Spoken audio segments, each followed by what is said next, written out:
यहाँ देखो average value और mean value of current in AC. AC में धारा का औसत मान क्या होगा? ठीक है, यह बहुत ही ज्यादा वीवीआई क्वेश्चन है और आप लोगों के लिए यह बोर्ड मॉडल भी है।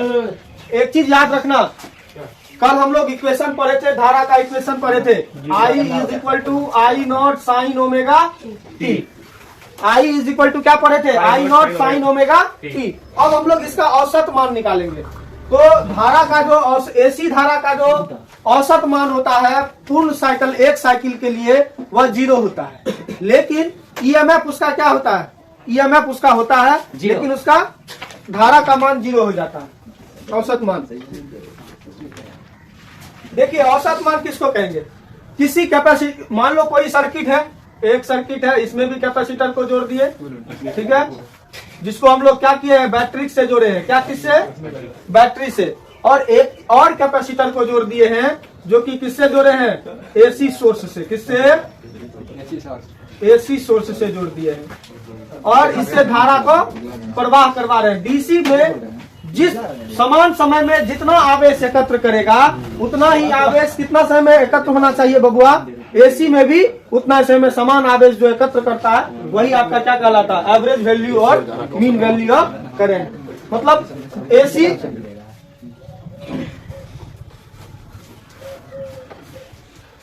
एसी का औसत मान। पहले लिखिए एसी बात को।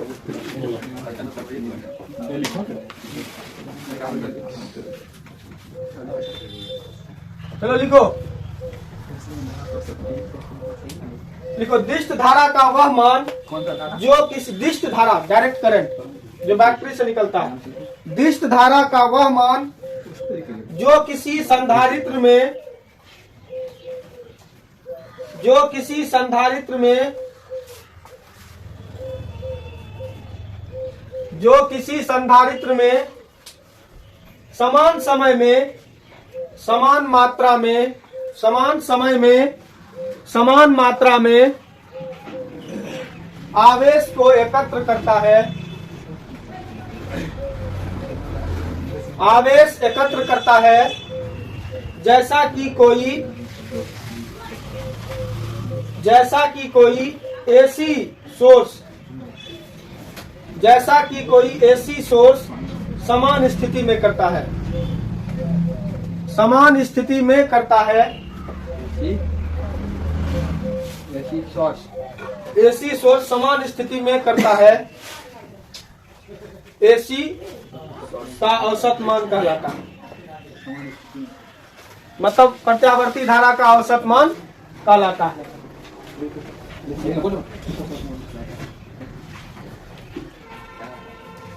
लिखिए, दिष्ट धारा तो डीसी होगा।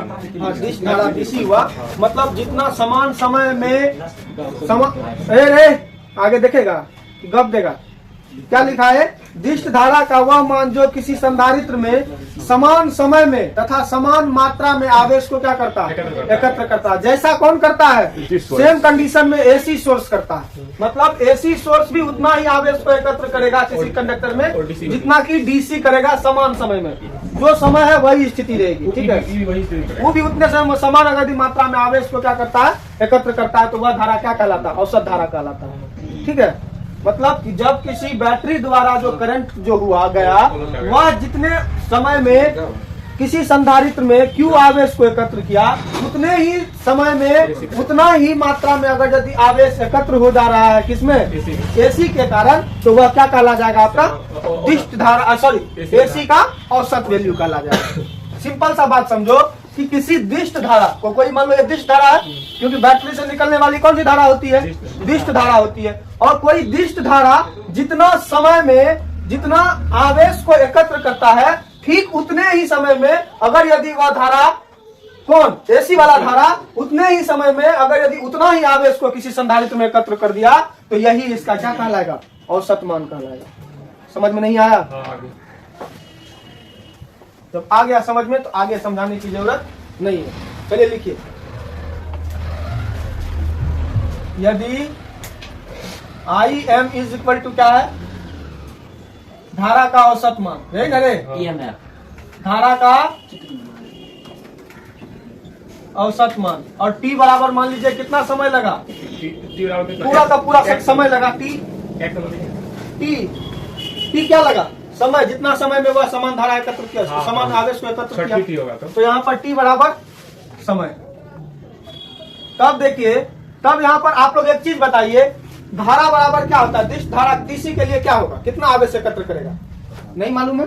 जाइए रोड पे घूमिए, आई इंटू क्यू इसमें कितना आवेश एकत्र होगा, आई। अब डीसी के, तब डीसी के लिए, डीसी के लिए कितना आवेश एकत्र होगा, क्यू बराबर क्या होता है रे, पढ़े थे, क्यू बराबर आई टी होता है, पढ़े थे, क्यू बराबर आई टी नहीं पढ़े थे, क्यू बराबर आई आई टी, क्यू बराबर आई टी। आई टी पढ़े थे, लेकिन नहीं पढ़े हैं तो कोनो बात नहीं, चलता है क्या।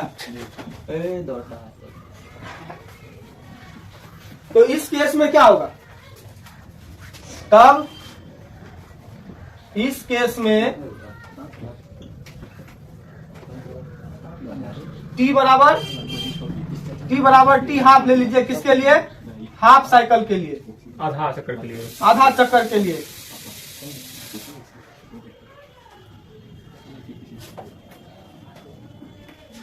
हाफ साइकिल के लिए क्या होगा, हाफ साइकिल के लिए इस केस में टी बराबर, अगर यदि हाफ ले लेंगे तो क्यू बराबर क्या हो जाएगा, उसमें कितना आवेश उत्पन्न होगा, धारा आई एम जा रहा है, उससे जा रहा है ना, हाँ। और टी क्या लेंगे, टी हाफ, टी हाफ लेंगे ना, हाँ। ये क्यू बराबर क्या निकल गया, आई, क्यू बराबर क्या निकला, आई एम टी हाफ, ठीक है। इसको इक्वेशन क्या करो, 1 मान लो। अब देखिए, अब एसी के लिए क्या होगा, एसी में कितना धारा होगा, अब एसी के लिए, Q I T I T. AC के लिए क्या होता है बताइए तो, एसी के लिए सही धारा वही होगा, एसी में परिवर्तनशील धारा जाता है, हाँ। मतलब लगातार चेंज धारा जाता है, तो आई बराबर क्या होगा, Q into T. D Q upon हाँ। डी टी होगा ना, तो यहाँ पर डी क्यू बराबर क्या हो जाएगा, आई डी टी हो जाएगा, हो जाएगा ना। हाँ। तो अब टोटल, अब कुल आवेश, तब कुल आवेश कितना होगा बबुआ, तो इसका इंटीग्रेशन करना पड़ेगा, कहां से कहां के लिए, जब यह टी हाफ के लिए लिए है, इसको भी टी हाफ के लिए लेंगे, जीरो से टी है, जीरो से टी हाफ। हाँ। तो यहाँ पर देखिए क्यू बराबर क्या होगा, इंटीग्रेशन डी क्यू, तो यहाँ पर देखिए Q is equal to integration D Q का क्या वैल्यू है, आई डी टी, कहां से कहां तक समय लेंगे, टी से टी हाफ तक लेंगे समय। तो यहाँ पर देखिए, यहाँ पर क्या होगा, क्यू बराबर आई बाहर आएगा, यहाँ पर क्या होगा, डी टी का इंटीग्रेशन क्या होता है, टी, टी जीरो से लेकर टी हाफ होगा ना। अब यहाँ एक चीज और समझ जाइए आप लोग, क्यू बराबर क्या निकला, क्यू बराबर क्या निकला, आई आई, हाफ टी, इसका क्या होगा, half T by two minus zero, तो क्या होगा, क्यू बराबर आई आई इंटू टी बाई टू, इसको इक्वेशन क्या करो, 2 मान लो। अब इक्वेशन 1 और इक्वेशन 2 से, अब इक्वेशन 1 और 2 से देख लीजिए क्या है, दोनों में क्यू का वैल्यू है ना, क्यू बराबर है तो सर थोड़ा सा मिस हो ही गया, करंट का फॉर्मूला नहीं लगा है ना, आपके पीछे पीछे था। यहाँ देखिए क्या होगा, Q बराबर इंटीग्रेशन, यहाँ पर क्या होगा बताइए, डी क्यू का वैल्यू क्या, आई डी टी, जीरो से टी हाफ। यहाँ पर देखिए यहाँ पर कुछ नहीं है, इजी है, हल्का सा बस ध्यान देना। आई का हम अभी तो इक्वेशन क्यों बताए थे, इसी के लिए बताए थे, आई बराबर I not sine omega T, अभी हम नहीं रख पाए इसीलिए सॉरी गलती हो गया। चलो क्यू बराबर क्या होगा, integration I not sine, I बराबर रखेंगे ना जहाँ आई है, I not sine omega T into D T, zero से टी हाफ। तो अब यहाँ देखिए क्यू बराबर, इसमें क्या बाहर आएगा, आई नॉट बाहर आएगा, ओमेगा टी, और यहाँ पर क्या होगा, integration sine omega T into D T, zero से टी हाफ। तो क्यू बराबर क्या होगा बताइए तो, आई नॉट साइन का इंटीग्रेशन क्या होता है, साइन का इंटीग्रेशन क्या होता है, minus cos X, minus cos X, sine का क्या होता है, कॉस एक्स, माइनस साइन का होता है, तो क्या होगा, साइन का माइनस कॉस एक्स। चलिए कर दीजिए इसको, साइन का क्या होता है, कॉस, कर दीजिए, cos omega T by omega, यही होता है रे, जीरो से क्योंकि जो इसके साथ मल्टीप्लाई होता है वही क्या हो जाता है, नीचे में आता है। अब हम लोग जानते हैं चूंकि ओमेगा बराबर क्या होता है, 2 पाई अपॉन टी। क्या होता है ओमेगा बराबर रे, 2 पाई अपॉन टी। तो यहाँ पर हम लोग पढ़े थे ओमेगा आई नॉट, ये ओमेगा को बाहर ला लो तो यहाँ पर क्या बचेगा, cos omega T. Cos omega के बदले क्या पुट करेंगे, 2 pi by T into T, 0 से टी हाफ। ये देखिए टी टी कैंसिल हो गया,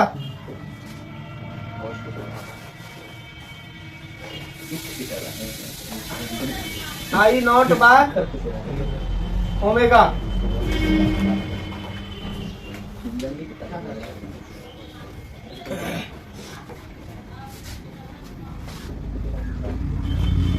यहाँ पे इसको मत कटाइए, अभी कटाइएगा तो फिर गड़बड़ हो जाएगा। यहाँ देखिए, अब देखिए यहाँ इसको पुट कीजिए। अब upper limit minus lower limit, cos 2 pi by T into T half minus cos 2 pi by T into 0। 0 होगा ना, अपर लिमिट माइनस cos का क्या होता है, माइनस साइन होता है, साइन का माइनस cos माइनस ये हो जाएगा इसका 100 टी कहाँ गया, माइनस क्या चीज टी कहाँ गया, बताते हैं।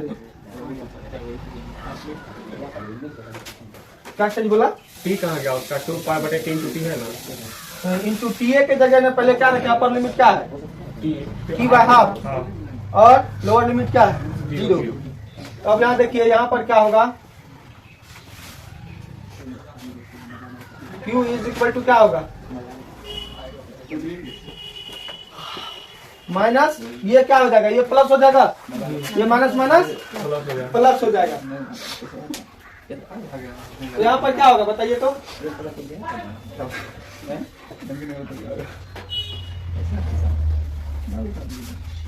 ये क्या है ओमेगा है ना, ये दिख रहा है रे, ये देखिए ये माइनस माइनस प्लस हो जाएगा, ये टी टी कैंसिल हो जाएगा। तो यहाँ पर टी गुना 0, ये क्या हो जाएगा, माइनस कॉस 2 पाई बटा 2 होगा, बटे 2 नहीं होगा, हाँ हाँ, फिर 2 2 कैंसिल हो गया, माइनस माइनस प्लस, ये कॉस क्या हो जाएगा, 0 से मल्टीप्लाई करेंगे तो 0। जब 0 हो गया, अब यहाँ देखिए कॉस का ओमेगा का अभी तो बताए क्या होता है, 2 पाई अपॉन टी।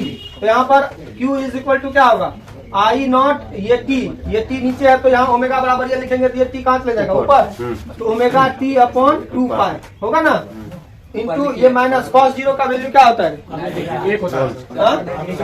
एक ये दिख रहा है बिल्कुल बंद करो वीडियो। वो नहीं दिख रहा वहाँ से। मैंने समझो यहाँ क्या बता रहे। अब यहाँ देखिए, यहाँ पर ओमेगा के बदले क्या रख सकते हैं हम लोग, 2 पाई Q बराबर I naught by 2 pi upon T, ये रख सकते हैं ना।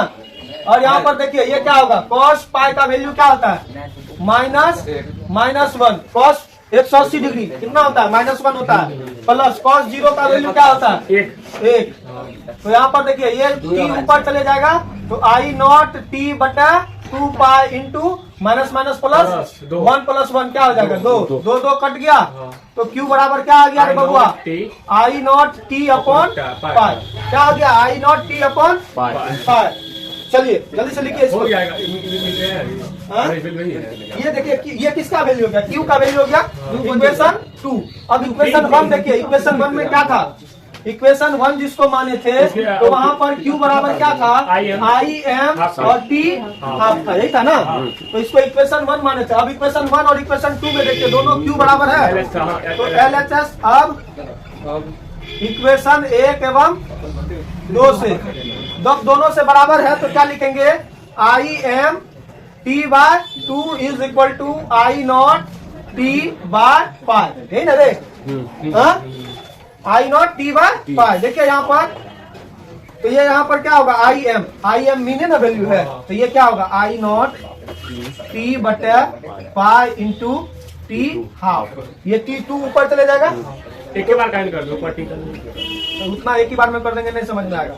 आई not T by into 2 pi into T, ये देखिए ये कट गया, टी कट गया, क्या बचा, आई नॉट 2 आई एम बराबर 2 आई नॉट बट्टा पाई। ये किसका वैल्यू हो गया रे बउआ? मीन वैल्यू हो गया। मीन वैल्यू हो गया करंट का। ठीक है, आई नॉट 2 पाई और 2 बाय पाई का वैल्यू आ जाता है 0.3637। ये देखिए इसका वैल्यू आएगा आई एम बराबर 2 बाय पाई का वैल्यू आ जाता है 0.637 इंटू आई नॉट। ये आप इसको भी लिख सकते हैं, ठीक है, लेकिन जब इसको डिवाइड करके लिखिएगा पाई का वैल्यू कितना रखे 22/7 रख करके, तो उस समय में उसका वैल्यू 0.637 आई नॉट ही आएगा।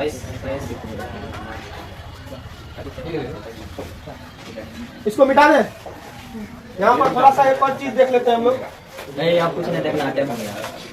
10 तक छुट्टी नहीं मिलेगा।